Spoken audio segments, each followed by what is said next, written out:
Grace and peace. Lou here for UFL devotional for week 1 of the playoffs.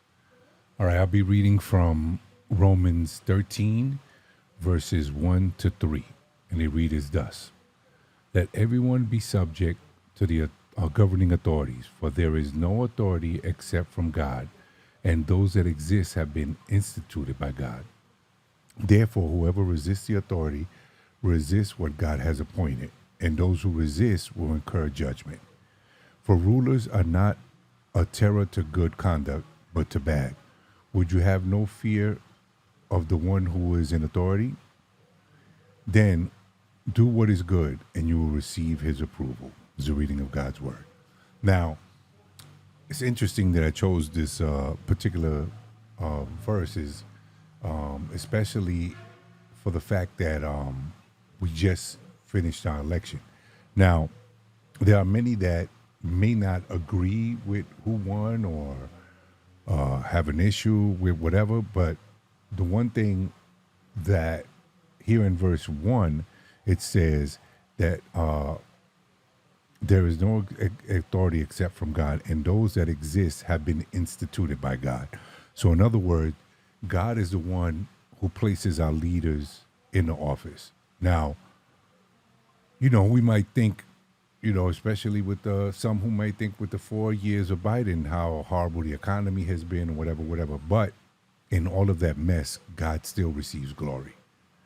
God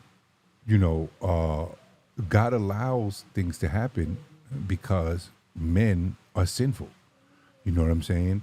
We have all an issue with sin, where sin runs rampant in a lot of our lives. You know what I'm saying? We are free to sin, but at the end of the day, there's a consequence for that. But back to the to this verse, I know for me, for example, I had an issue when Obama was president, and I kept blasting him on social media. And older brother in the faith DM'd me and was like, look, God is the one who placed him in power. So in other words, my anger was more towards God when God knows way better than me. So now, here's the thing. Respect your authority. You know what I'm saying? Whatever the authority that may be. Whether it's the police, your governors, your mayors. Just remember that God has placed those particular people to be over us. Last thing is that this definitely applies to those who have put their trust and faith in Jesus Christ. My question to you, the listener, is, have you done that? Have you put your trust and faith in Jesus Christ? Because at the end of the day, no matter who's in power, when you die, you're going to have to stand before a just and holy God. And if he sees your sin, there's only one place that you will go, and that'll be to hell, where the punishment is eternal. I would just encourage you to seek after God, ask him to forgive you of your sins. Start off with reading the book of John, or John and the book of Romans. If you have any questions, you can ask any of us here on the staff of UFL. And with that, let me pray. Heavenly Father, we just thank you, Lord, for this time, Lord. We thank you for your grace and your mercy, Lord. Just ask you, Lord, to bless the hearer, Lord. Lord, that you may prick their heart, Lord, and they may come running to the feet of the cross, Lord. Lord, we just pray for the remainder of this season, Lord. We thank you, Lord, that there have been no major injuries, Lord. And, Lord, that your word will continue to go forth. Just thank you and praise you in Jesus' name. Amen.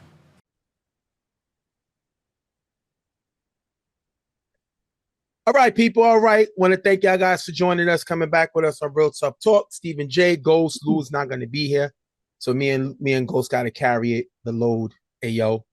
I'm just coming back from the gym, feeling good, rushed home, going to do the show, go in the shower, chill out. But listen, when you got a gym next to your job, bro, it's different. Because I used to come home after work and try to go to the gym. You know how it is traveling on the train. Now I walk to the gym 5 minutes from my job, had a great workout to come home. Now I know no one really cares about this information that I'm giving, but when you host your own show, you can say whatever pretty much you want. So you get to say whatever, and everybody else has to suffer by hearing it, even though they don't care. That's Right, because those minutes that I just talked about going to the gym now is minutes that people will never get back in their life, but I don't care. I guess you just got to fast forward through that part. So I just want to say I don't care. Way to get the viewers to want to watch you even more. Just wait for you to increase your fan base. Well, with that being said, we'll jump into the final wild card game of the day with LES Raiders versus the Monarchs. LES is coming in. Their record, they're the wild card team. They were 4-5. Monarchs are coming in 4-1. These teams play together versus each other in the regular season. And Monarchs were able to win 18-15. LES comes in with the number 5 offense, 18.6 points a game. Defensively, they're second in defense, 17.6. They finished second in defense. Their sacks, they ended the season with 5th in sacks, tied for 5th with 8. And on defense, they were tied for 3rd with 9. So their defense stepped up this year, being number 2. A lot of people don't give them props for their defense, but they end up finishing the season with the number 2 defense. Give me your thoughts. Oh, and on the other side, I apologize. Monarchs, they finished with the number 2 offense, 20.7 points a game. Defensively, they finished the season with the worst defense in the league. They were 10th. They gave up 21.5 points a game. Sacks, they were second to last. They were 9th. They only had 6 sacks. And on interceptions, they were 9th. They only had 2. So their defense is not very good. They don't bring pressure. They don't get cause interceptions. And their defense is something that we talked about. Their offense carried them, led by their former 2-time MVP, 3-time champ, Chuck. Okay, with the Raiders, their problem is they're very inconsistent and they don't put games away that they have. You know, when they're in a position to win, they don't necessarily put the games away and they give the opportunity for the other team to snatch a win from them. So the thing about it is, as you mentioned, their offense is in 5th. So they're middle of the pack. Their defense, surprisingly enough, is in 2nd. They haven't had a good defense in a while. This season changes that. But when you have a inconsistent offense, it kind of hurts your team and it kind of hurts your efforts, and that's exactly why they're in the position they're in. They show flashes of more potential than they're showing, but the fact is that because they're inconsistent and their attendance issues, both teams had attendance issues. That shows why they weren't consistent enough to really be have solid play throughout the season. I'm gonna give you my thoughts on both teams real quick. Starting with, I'm confused with the players because you got 2 of the best quarterbacks in the game on 2 teams that has a problem with guys showing up. That's unbelievable. Mm-hmm. As far as LES goes, number 5 offensively, they play pretty good. Number 2 defensively, like you said, they don't put games away. They have opportunity to put games away. Either they give up a score or their defense doesn't make a key stop. I'm sorry, or their offense doesn't score when they should, and that's been the main issue. But Jay Will has carried them, and Jay Will's up there for offensive play of the year. He was locked in this season and helped this team, especially offensively. So they're dangerous on that side of the ball. Defensively, the problem I have with them is they don't bring enough pressure, which doesn't cause a lot of interceptions. If they had that to go with that defense, they will be even better. But you got to give them their props that they play very well, led by, obviously, Jay Will. Then you got guys like Kid, who I think played well. Day played great. Day was a great pickup this year. He's a rookie, and he played very great. Joel didn't have the season that he usually has, but he hasn't really been here this season like before. It's been those other guys that's been really stepping up to help this team. And their blocking suck.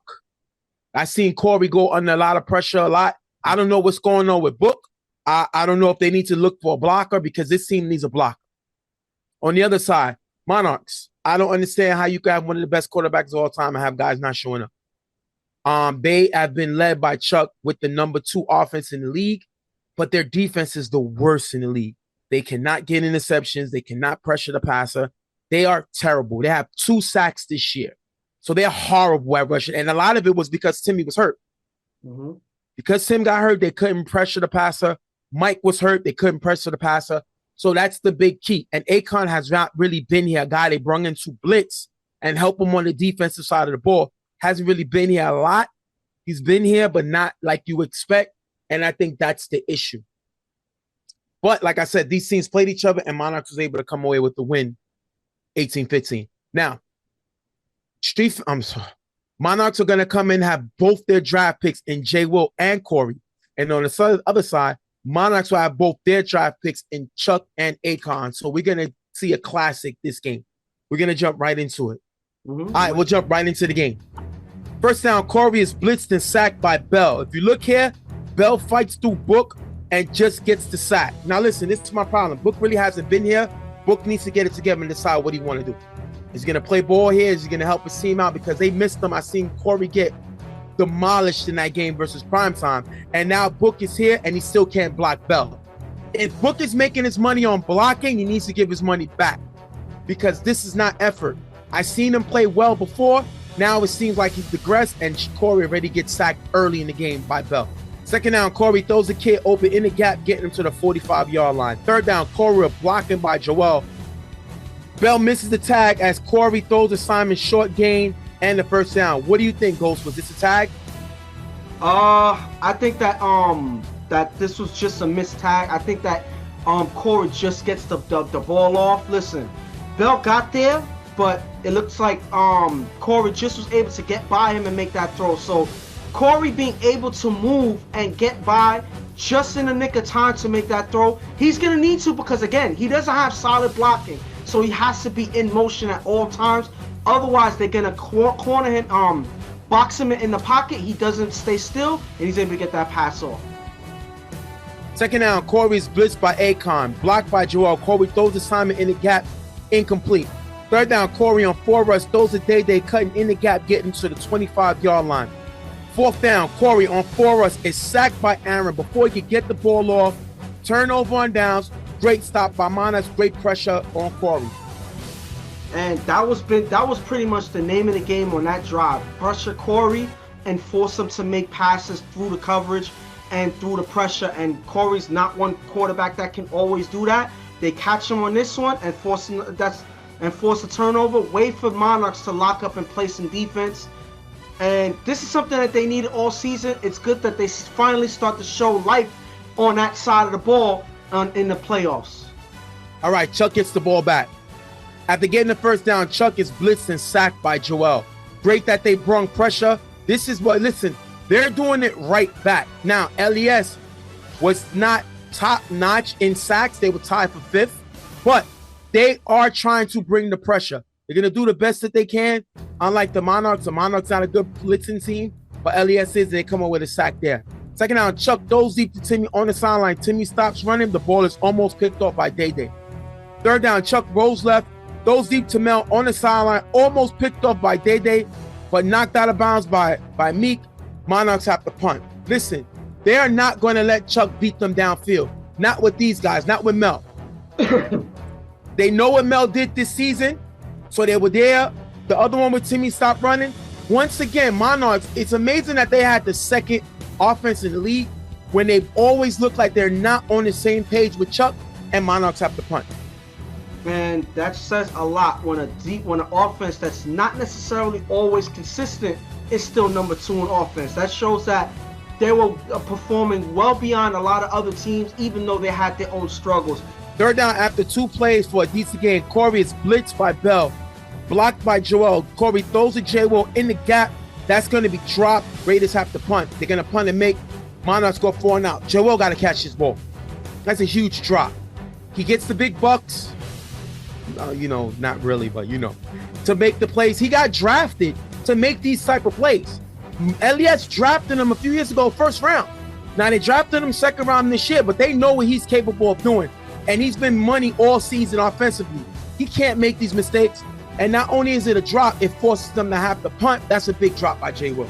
And that's something that you don't want. I'm not going to kill Jay Will because he's been lights out all season, regardless of the situation.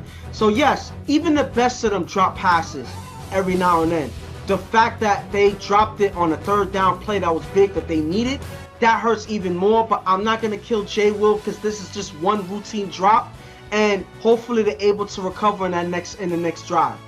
Chuck gets the ball. He throws to West in the gap, who runs for a decent gain. Second down, Chuck throws to Akon in the gap. Jay Will misses the tag. Mo misses the tag. Akon shakes Jihad and runs into the end zone for the touchdown. Spud gets the sack on the extra point. 6-0. Monarchs score first. Now, a few of the guys wanted them to challenge this. I'm glad they didn't challenge it because these are missed tags. First of all, if you look at the isolation one-on-one in the man, Mo should never guard Akon. I don't care if we go to Mo from different multiverses in Marvel. There is no variant of Mo that should ever guard Akon. Never. At all. Never. Not even in a land of make-believe. Not even in a video game Madden when you create the players. First of all, Mo and Akon should not be even standing together on the field. He can't guard him. He can't guard him. And you see it here. And then this is my issue with Jay Will. Effort. Do you see the swipe tag? He missed him completely. Then everybody stops because they swear they got tagged. Now, the only thing that I thought that the refs let you know that the player got tagged with a whistle. I didn't hear any whistle. So I don't know why LES stopped. But as you can see here, these are all misses. Yeah. Jay Will gives the big Ole. He already shook Mo in the phone booth. And Jihad had no chance. Jihad cares too much about his knees to try to cut with Akon here. And he just let him walsy in the end zone. This guy was drafted last in the second round. Wow. 6-0 Monarchs. Elias gets the ball back. Corey at the 49-yard line throws deep to Meek. 1-on-1 with Arbley. Meek makes the catch over Arbley in the end zone. Touchdown. 6-6, they tie the game up. Now, the same thing I said with Mo is the same thing I'm saying with Arbley. Arbley should call 911 because this is straight bullying. Meek jumped up with Arbley, dropped Arbley off to the fourth floor on his way to the penthouse. Arbley was better off trying to hit him than try to jump with him because now he got dunked on. Go ahead, head tap. I don't know what Arbley thought he was doing. I don't know if he never saw film. I don't know if he thought he had his new Jordans on. He needs to get the pumps. Remember the pumps back in the days? You put the pumps in when you go. That's what he needs because he had no shot of jumping with Meek on this. But I would give him props for effort, but that wasn't even good effort, bro. First of all, those pumps, I don't know if they were really that good on your feet in the first place. That's why they just made it tight. Yeah. But at the end of the day, just the height advantage alone just gives Meek. Let's just say there was no chance. There's no other words to even put there. There was no chance. I like that Arbley tried, but this was just dumb to even try. As soon as you saw the ball thrown to Meek, you gotta hit him. You gotta hit him. You gotta put a body on him. You're not jumping with him. And there was no way, shape, or form that Arbley was able to even challenge him on his jump.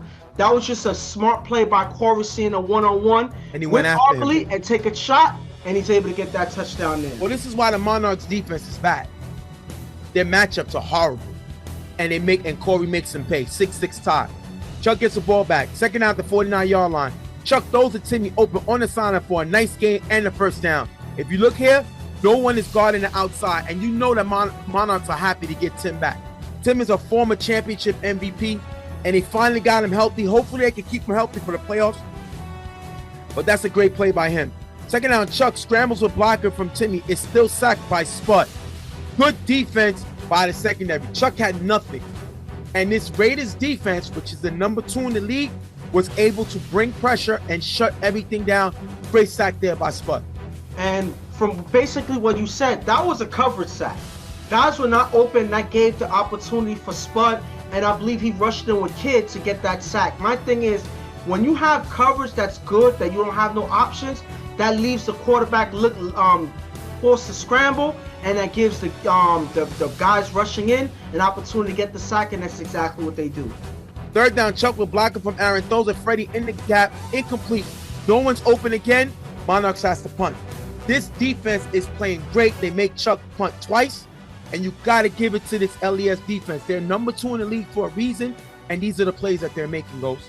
And these are lines that we were saying that, you know, they were only a good defense when they had Santana and Ice back in the day. Well, they are back to that high level defense right now. They're able to make stops, they're able to cover up, and they're able to pressure the quarterback. These are things that you all need to have a good defense, and that's exactly what they have, putting pressure on Chuck and getting yet another stop in this half. Raiders can't reach the first down, and they're going to have to punt. Monarchs get the ball back, and they get stopped short of the return, taking us into the half, 6-6. Right now, I would say both defenses on both sides are playing very well. You know, obviously the Raiders are number 2 in the league, but the Monarchs really surprised me because they're a defense that doesn't necessarily make stops early in the game. They start off slow, and they started off really good in this game. They were locking up. They prevented Corey from getting any open shots too early. Besides that one play with Akon making moves and getting by guys, they've been playing solid, and they need to keep this momentum for the Monarchs because this is not something that they regularly do. So if they're able to do that, they can be able to give Chuck the opportunity to take the game to the level the way that they need to and come away with this win. If I'm LES, first of all, we drop the ball by J-Will that forces have to punt. And then on our first possession, we act like we didn't know how to move the ball as Corey gets sacked before he's able to throw the ball. Mm-hmm. We're handing this game over to the Monarchs. They don't have a great defense. We're not helping ourselves. Now, they're playing decent, but we got to be that top team that we know we're capable of being. The defense is playing great, but they're the number 2 defense in the league. We knew we was going to play good defensively. But the offense got to help us because I don't care how good our defense is. There's only a certain amount of time that you can shut Chuck down before he figures it out. There's only a certain time before Chuck and Pants figure out what's going on. Remember, they're the Bill Belichick and Tom Brady of the football world. So eventually they're going to figure out what you're doing. So if I'm LES, I'm glad that we only gave up 6 points, but I'm upset that we only put up 6 points. We're going to jump into the second half. First down at the 48-yard line. Chuck throws deep to Akon, who has a step-on mode, running on the sideline. Caught, runs into the end zone. Touchdown. 12-6. They take the lead. What did I just say? I know what I said because I was sitting here when I said it. Okay, I know I can't say it now because the game already happened. Yeah. But it's still, they shouldn't even let Mo play him in the pass. So, said you can't put Mo, and Chuck goes after him. He sees the matchup. Remember, my movie reference. Remember the Titans? When the white kid went to the coach and said, I can't guard him, he's too fast? That's what Mo should have said.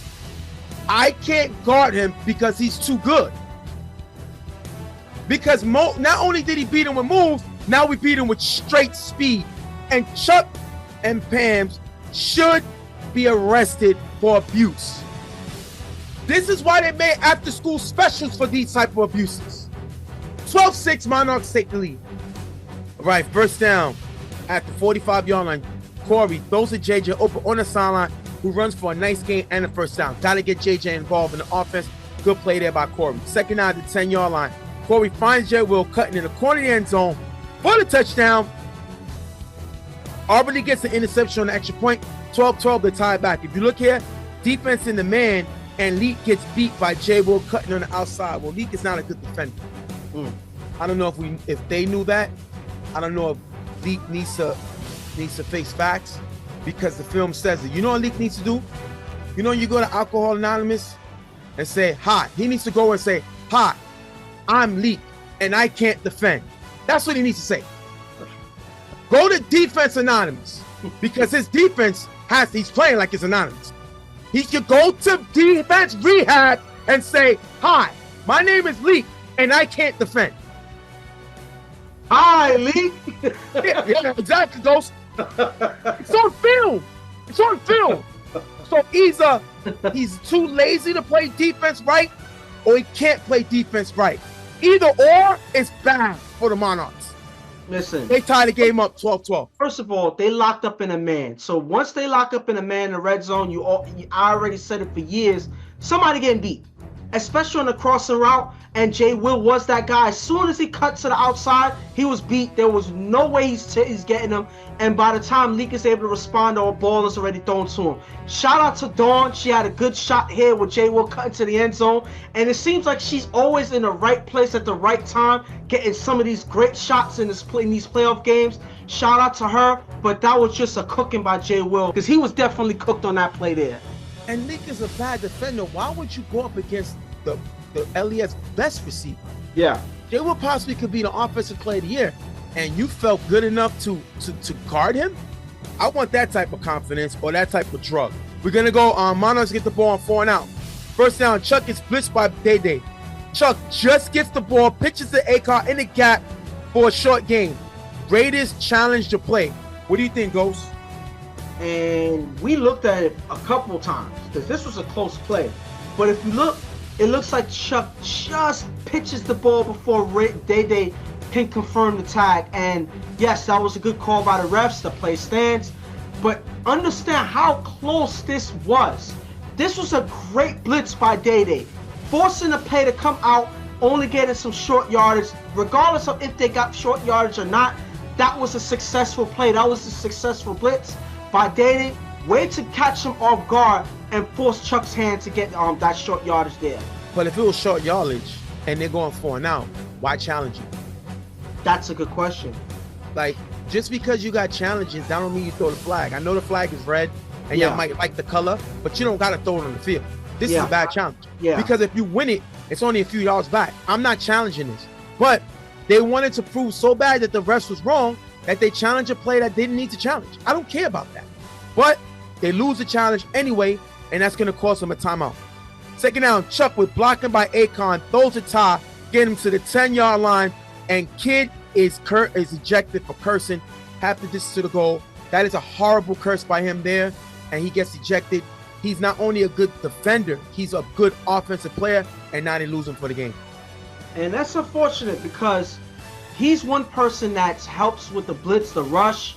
He's especially at the linebacker position, he plays the corner. He switches around on their defense, and he's a key player on their offense as well. He can make some offensive plays, but losing him for the game is not something that you need to happen there. Not only do you lose him, but that can actually throw your team off because you see some guy get ejected. Now guys got to step up through that. This is not something that you want to happen in the middle of a game like this. 3rd and goal, Chuck on 4 rush finds Ty cutting in the back of the end zone for the touchdown. Leak gets the extra point. 19-12, they take the lead. If you look here, Ty is left wide open in the back. Hey, yo. This is getting old already. This is football, guy. Listen, at any other time, I will kill you for the AOs and whatnot. But right now, listen, we're trying to analyze a game here, so I'm not going to even worry about this language, whatever. This is football. But understand, Ty should not be left open in the back of the end zone right there. You had the pressure coming in, Chuck forced to roll out.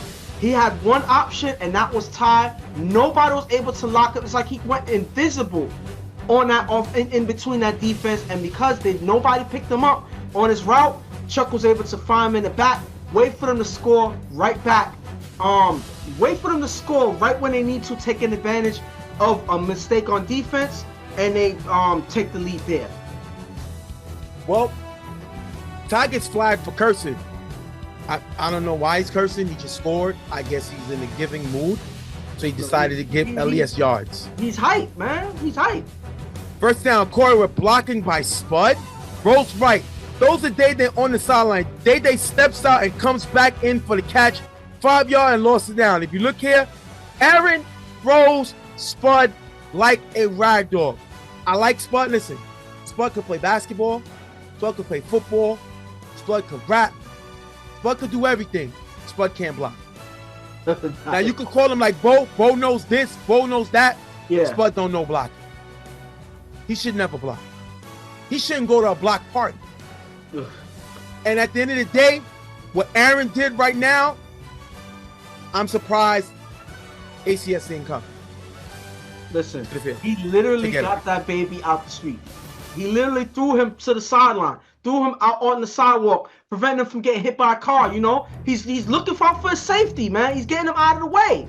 So my thing is, again, don't put yourself in harm's way. There's no reason for Spud to be there blocking when you have Joel in the game. There's no reason. Now, Joel is not a person I would say is the first option to block, but it shouldn't be Spud. Spud could have got hurt on that play. You just got him back from injury, and you have him blocking Aaron? Are you kidding me? That doesn't make any sense. And luckily, he wasn't hurt on that play too bad. After getting the first down, Corey was blocking by Joel. Throws to JJ in the gap, running for a decent game. Second down, Corey throws to J. Will in the gap for a decent game. If you look here, Ice is playing too far back. Ice has to play in the cushion because J. Will is too fast. Ice does not have the speed he used to, and this is smart. Playing a little far back, but he's giving up some yards on this. Third down, Corey is blitzed by Bell. Blocked by Joel. Corey shakes Aaron as he runs in the gap, getting to the 7-yard line. Aaron is a guy who runs straight ahead. That's all he does. So if you make one move, you're going to shake him. I've seen Aaron get shooken many times this season because he runs straight. Bull in China shop. Has no moves, has no type of finesse, straight power, and Corey with the great move goes, gets him to yards, getting to the 7-yard line. And that's what's needed to keep the ball going. Understand, Corey staying in the pocket is not an option in a game like this, especially knowing that he doesn't have the best blockers that he needs to in the game. So he was able to, make a move and get some yardage, getting him to the 7-yard line, making it easier to get into the end zone on the next play. Wait for Corey not to sit still and wait for a play to come to him. He makes one himself and gets him into the red zone. 4th and goal. Corey with blocking by Joel. Those to J. Will cutting in the end zone, dropped. Turnover on downs. J. Will dropped the touchdown. They would have been down 1. Big drop by J. Will, giving the ball back to the Monarchs. And this is probably the worst drop J. Will had all season. And it happens in their playoff game. That is crazy unfortunate because that was right in his hands. There was no defender that ran into him. I don't even believe that there was sun in his eyes because they were going against the sun in this play. So I don't know what that was. That was just a routine drop for J. Will. And it's funny that this is the second drop of the game, if you remember. But this one was in the end zone. This is inexcusable. These are things that just happen, but you do not expect that from J. Will. That is a big play that was missed when you're trailing already. And one opportunity missed. That's money that he dropped pretty much. Monarchs get the ball back. Second down, Chuck is blitzed by Joel, blocked by Timmy. Chuck rolls right, throws a Mel in the gap. That's going to be dropped. I guess it's contagious, but Mel was hot in the beginning of the season. He taped it off towards the end, though. Yes, very much. He taped so. it off a lot towards the end of the season. Mm-hmm. And it's a huge drop because they save LES a timeout. So that's a huge drop right there. Third down, Chuck on 4 rush, throws the tie in the gap, high, incomplete. But Joel is flagged for illegal contact, 5 yards. What do you think of the play? This was a clear flag. He runs into Wes on his route. Wes ends up falling. The ref saw the contact, and that was a good call. They got lucky, though, because this could have been a pass interference, which would have got them more yardage on this play. But because it happened before the throw, this is a 5 yards and replay. But the fact that you made a stop on this play and contact away from the play ends up costing them and getting them a replay right there, that is something you don't want to give up on defense when you're playing against a team like the Monarchs. Well, 4th down at the 40-yard line. Chuck rolls right on 4 rush, throws the leak in the middle, high, incomplete, turnover on downs. They're able to make the stop. Now, I think they should have punted. I think right? They could have punted, right? Yeah, they could have punted, yeah. Right. I think you should have Now, punted. granted, no. They were at the 40-yard line. It was like 10 yards off. So they From the was end zone or from the first? for the first. All right. So they went for the first down. On me, I punt. I wouldn't have went for it. You already have the lead. You have the lead. You're up 7. They need a touchdown and an extra point. Now, you go for this because your defense is horrible. Yeah. You're playing good this year. I'm sorry. You've been playing good this game. But you've been horrible all year. So I kind of understand why Pams was with them going for it. While, the leaders of the team said to go for it. I'm punting. Because now you gave LES a shot not only to take the lead. Not only to tie the game, but to take the lead, Ghost. And the thing about it is they had one less timeout in the half because of that challenge that they had. So you take advantage of that, send them to like the 1-yard line. Send them as far back as possible, make them run the clock and drive all the way down the field. Force them to earn that touchdown. Rather than them, try to go for the first down turnover. Now it's 4 downs away from the end zone. That was not a decision I would have made. I would have forced their offense to drive all the way down the field. But hey, they got stopped. They're just hoping that their defense can lock up the way they've been doing all game. First down, Corey on 4 rush, throws at the spot in the gap, almost picked off by Arberly. Second down, Corey with blocking by Joel, throws the bones, cut in the gap, getting him to the 15-yard line. Third down, Corey is blitzed by Arberly, rolls right, throws to Meek in the end zone, picked off by Akon, ended the game, giving the Monarchs the win, 19-12. If you look here, Spud was open, short, Corey with the bad pass, it gets picked off, and Monarchs win this game. And what's unfortunate with this drive is 2 times Corey was rushed. On 4 rush, he threw the ball up. He got scared. He didn't want to get sacked. He kind of risked the play. This game could have been over with that pick by Arberly. Arberly could have got that pick coming down with the ball. This would have already been game over. For first down, he doesn't take the sack. He goes for it and throws it up. Risky throw, almost threw an interception. Now on third down, he risks a throw, rolls out with Arberly chasing him, tries to make a risky throw to Meek when Spud, if you look here, Spud is wide open in the gap. Not to say that he was going to make it into the end zone, but he was at least going to get you within scoring range in the red zone. And then you got 4th down. Yes, so it'll be 4th down, maybe a 5 or whatever. So my thing is, this was just Corey getting panicked and just forcing a play. And if you remember, the last week when they played Street Fam, he did exactly that. He was under pressure. I believe it was 4 rush on third down, and he forced the interception. Rather than taking a sack, using the last down to try to make a play. So this is just, like I said just now, that's Corey just panicking and just making risky throws. He pretty much gave away a drive that he didn't need to. He had at least 1 more down to at least try to make a play. And you have 2 guys like Meek and Bones that can jump. So you didn't even give him a chance to make a play on the ball. You just tossed it up when nobody else was prepared for the jump. So at any given point when you have a quarterback that panic, this is how you get an outcome here. And your thoughts on the Monarchs before I give my thoughts on both teams? I would say the Monarchs stepped up on defense, something that I can't say that they did all season. They stepped up. They held the opposing team to 2 touchdowns. Now, granted, one was a drop touchdown, but it doesn't matter. The point is, you made stops. You played well. That's what matters. Chuck, I'm going to say, didn't play his best game. He didn't play great at all, in my opinion. There's no way that you struggle this much in the game and, force the defense to try to make plays. Your defense played horrible. So it's on you to put up points. You mean this season? Yes, that's what I'm saying. This season, your team played horrible on defense. So it's up to you to put up points when they need it. The fact that he played bad is an ill omen for moving forward. They have to fix this problem. Chuck can't play the way he played in this game moving forward. But their defense, I like the way that they've been looking. They've been communicating. If you look here, they're talking. They're not arguing with each other. They're not fighting. They make mistakes. They talk to each other and then move on to the next play.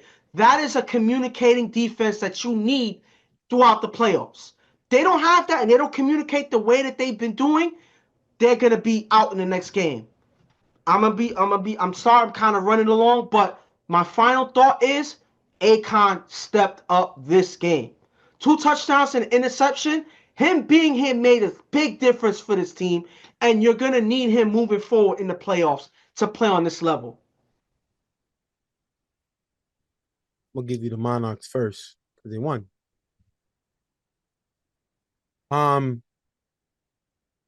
Tough battle. They won this game. Shout to them. They didn't look dominant, so I'm not popping champagne.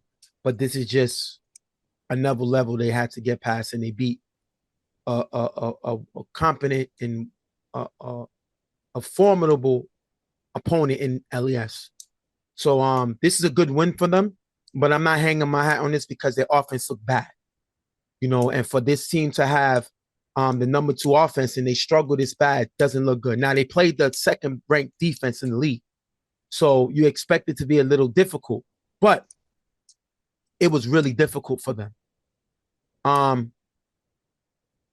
Pams, Mike, Chuck, and Kaz look like the smartest guys in football because they got Akon in the second round. He was their last pick, and Akon dominated this game by himself. They look like the smartest guys in there, and that's why I love the draft, because you don't know what you're getting, how you're going to get it, who you're going to get, and guys got to play. And for Akon to be drafted last, he's the last pick in the draft, like a Brock Purdy or like Isaiah Thomas, that was dominant with the Celtics. These are guys that got picked in the second round late, like a Tom Brady. So you got a chip on his shoulder, and you forgot Akon is a 2-time UFL A champion and a 1-time UFL B champion. So the guy has titles. He knows how to win. He knows how to keep his cool, and he knows how to help the team get to the next level. Shout to them because they needed this game. I don't believe them or Chuck and Pams has ever been in a wild card game. And if they would have lost this game, it would have looked horrible. Chuck has not finished anything less than a Final Four. And to break that streak by losing a wild card game, it would have been said it would have put a slight stain on his career. So shout to them. They played great, and Chuck was able to score 2 touchdowns in the second half while only scoring 1 in the first, and that's definitely something to talk about. They played decent. They didn't play great, but they played well enough to win, and shout to them winning that game. And now they move to the second round. LES. The draft is about drafting stars and getting players that you would never get to play with, correct? Mm-hmm. They drafted Corey in the first round, looked like a steal. Corey made 2 wild card games with untouchables. He comes to LES and he gets to a wild card game. He comes to LES and he loses a wild card game. Well, they could have kept Melvin if they were going to do that, because there was a wild card team last year with Melvin and lost. Corey was supposed to help them get to the next level. Corey was also supposed to, I know we said, he don't got a defense. He had a defense this year. Is it all his fault? No. Corey has to be the type of player that recruit players. He has to go and get guys that's going to come and help his team win, because they were short, and Corey knows too many guys in football to not bring his own personal guys to the Raiders. That's what should have been done. And this is my issue with Corey. Before I get to Jay Will, everybody knows, and it's obvious, when Corey is pressured, he makes mistakes. Game versus Street Fan. Pressure comes up front. Look here. He throws an interception to who? Prodigy. Last game versus the Monarchs. If you look here, he's expecting Tim to blitz. They fake Tim, and Akon blitzes from the inside. Corey rolls to his left and underthrows a pass that he had spotted wide open. What that was? Pressure. And if you look here, the pressure came in from the outside. Corey rolls out, and the pressure caused him to do what? Throw this interception. Let me give you a list real quick. Ready? Mm-hmm. Bishop, Puka, Macho, Shy, Lou, Dre, Corey, Grind Time Lou, Mm-hmm. Chuck, Adi. Now the other Lou was one was Grind Time Lou, and the other Lou was the general member from ILD that won the MVP with Mm-hmm. Riot Squad. All those players in the last, we doing it 12 years, Yeah, have won MVPs, UFL MVPs. Corey's the only one out of all those players to not make a championship appearance. Corey. You just heard what I said. 2, 3, 4, 5, 6, 7, 8, 9, 10. 11 MVPs. And Corey is the only one out of 10 other MVPs to not make a championship appearance. The only time Corey was at a championship appearance is when he played in the All-Star game before. Mm. I got to get my money's worth. I'm going to give you another movie reference. Expendables. Remember when Van Damme fought Sylvester Stallone at the end of the movie? Mm-hmm. And he says, it was over early. I want my money's worth. Yeah. That's what I want from Corey. He hasn't made a championship appearance. He's a wild card team again. He got as far as Melvin did when they had him last year. So where's the upgrade?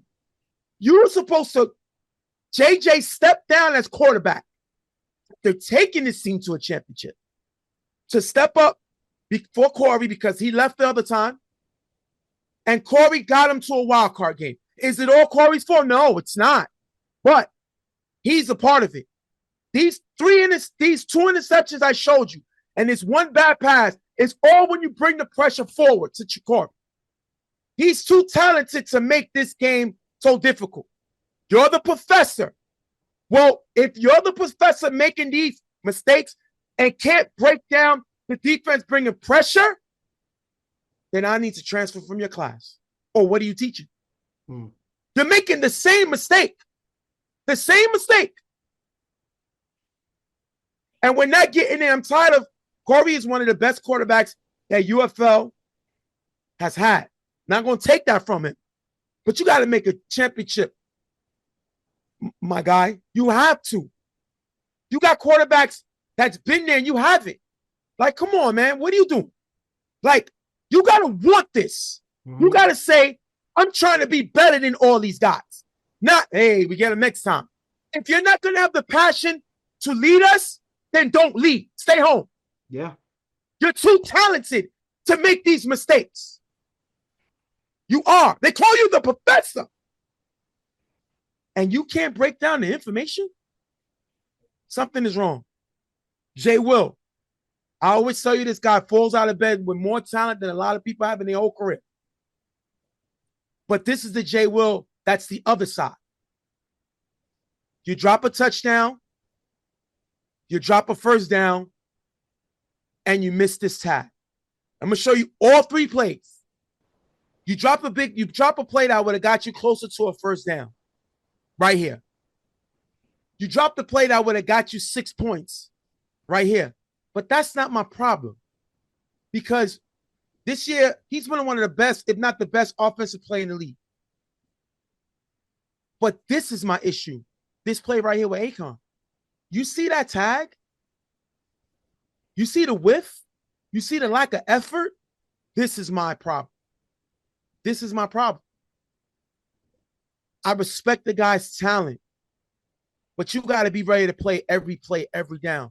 And that mishaps where he doesn't get full effort on the tag is why Akon was able to score. So you want me to be honest with you? Mm-hmm. As close as this game was, the 2 players that they drafted that was supposed to get them to the next level cost them this game. It's hard to say that, but I agree. Both of the players they drafted to get them to a championship cost them the game. Corey's interception, which we seen him do numerous times. The game with his Chief family's up with the ball, pick. The game with Spud can walk off with that throw. And this game, they had a 4th down if he even just takes a sack. And Jay Will drops a close play to get them a first down, close to a first down, drops a touchdown, and the lack of effort on this tag gave Akon a chance to score. I don't know who else you can say it, but they're drafted players. If I have to give 100%, I give Corey and Jay Will 65% of the blame. Wow, that much? So and the reason I give Corey over one play is because I seen him make this mistake numerous times. So you're making the same mistake. And Jay Will, no one ever questions his talent. They always question his effort, and that's what was soiled today. Yeah. And I love the guy. It's a pleasure having him play in the league. But facts are facts. Yeah, those 2 drops are huge. You can't drop those passes. You can't. Not in a playoff game. Yeah. So now they lose a wild card after having a worst record in the division. They tied for the second worst. They had the worst record in their division. So listen, Corey got a lot to deal with. I told you, Corey's the only one out of 11 players. Corey's the only one to not make a championship appearance. This team next year should come back with a lot of passion. Now, if we all know, if don't sleep, don't trade Alex. This is one of the teams you could fall to because there was a wild card team. If they could get Alex to go with Jay Will, whoa. But they have a 1 out of 3 shot of getting him. But I'm saying I don't really think that they need an extra guy. Stop. They just need, Stop. Listen. Meek. Okay. Bones. Yeah. Jay Will. Alex. Yeah. Spud. Yeah. Simon. Okay. But listen to my point. If all of these guys came all the games this season, JJ? Yes, but all of these guys are guys that weren't here throughout the season. Meek missed a few games. JJ missed a few games. Bones wasn't really here that much. Simon was here, but he kind of petered out going towards the middle of the season. The only person that was here regularly was Jay Will. Jay Will. Let's be honest. So it's hard for me to really come down on him when he's been one of their main engines throughout the season. Yeah, he kind of dropped money on that touchdown.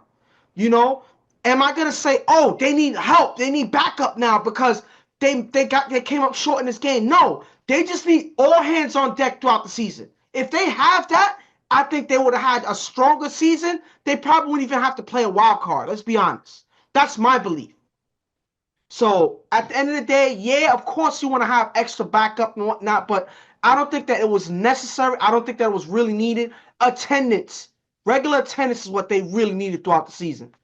Again, I'm never taking away anything from Jay Will because this talent, I couldn't imagine having that much talent.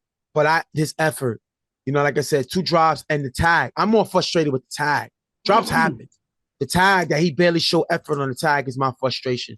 But Corey's making the same mistakes that he's making all season when the pressure comes, which is why Tiki sent pressure all day that game versus primetime. And then my problem with him is I need his passion. He's the only MVP in UFL history to not make a championship appearance. Even when we was in Brooklyn, because Moses was an MVP in Brooklyn, and he made a championship appearance and won a championship. Corey's the only one. So if you want to add our time in Brooklyn, add it. Because that one year that we took over in Brooklyn, that'll make it 12. Yeah. So he, out of 12 players, he's the only player to not make a championship appearance.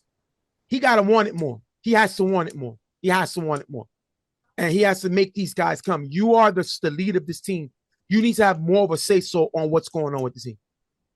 Anyway, we're going to wrap it up as Monarchs move on and LES goes home. Well, not really home because they're in Manhattan anyway. And what was the score? 19-12. All right. We're gonna wrap this one up with Monarchs being LES 1912. We'll be right back. No, that's it. Oh, okay. We're gonna wrap this one up with LES beating Monarchs. No, we're gonna wrap this up with Monarchs being LES 1912. Now, real quick, we're gonna wrap up the show. I'm gonna get your picks. Give me your picks real quick, and I'm gonna post them, and I'm gonna get Lou's picks. So give me your picks. I'm gonna give you the rundown, and you tell me what you got. Okay. GTM versus Primetime. What you got? I got GTM 27-14. I see Primetime making a lot of mistakes on defense and GTM taking advantage. So, yeah. All right. We got PME versus DG. What you got? I got 18-12 DG. I don't have no confidence in this PME defense. And the way that Stevie's been playing, the way that these guys have been stepping up, I think they're definitely going to get at least 3 touchdowns in that game. Next one up, Monarchs versus Street Fan. What you got? This is an interesting one. But to me, I see the Monarchs coming away with a win 30-21. I see 30? Yes. I see them scoring 30, and I see them upsetting this Street Fam team. The way that they were able to play defense, and I think that's going to be the difference maker, because Street Fam is a team, even though they have a lot of skilled guys on defense, they give up points. And Right. I think that Chuck is going to show up and and score at least 30 on this team. You know that's the number one offense in the league playing against the worst defense in the league. Playoffs don't matter. I think that they're going to find a way to step up in the playoffs and make the stops that they need to come away with a win. All right. Next one. And I think that the funny thing about the Street Fam is, even though they score a lot, Slash every now and then misses a lot of extra points. And I think that's going to come back to bite them too in this game. So I think that's going to ultimately affect the score. And the defending champs, Rep City versus UTF. This game, I see UTF winning 21-14. Wow. I think UTF's defense is too good, and I don't see Ad finding a way in this playoff game, to get by their defense enough to win this game. So I think that UTF is going to scrape by with that one. All right. You heard Ghost's picks. I'll post them. I'll get Lou's picks and post them. We'll see how if they're either one of them are going to be a profit. All right, we're gonna wrap this Wildcard game up. I'm gonna thank LES for being with us this season. I'm gonna thank Don't Sleep for being with us this season. Shout out to those guys. Let me give you really quick. Sorry, I think I said it for the first game. I'll give you the list for this game. This is due to change, but sorry, hold on. Okay, you got for the Monarchs. Vel, Mel, Chuck, and Wes made the All-Star team. For LES, J. Will, Simon, Day, and Corey made the All-Star team. Okay. And JJ. Sorry. Oh, so J. Will, Simon, Day, Corey, and JJ. Now they're only going to be 2 quarterbacks for the team. So we'll find out what's happening because Chuck and Slasher are the other quarterbacks. So Chuck and Slasher are the first 2 quarterbacks. If one of them can't make it, then Corey will be next. If they both can make it, then they will be the starters. Okay. All right.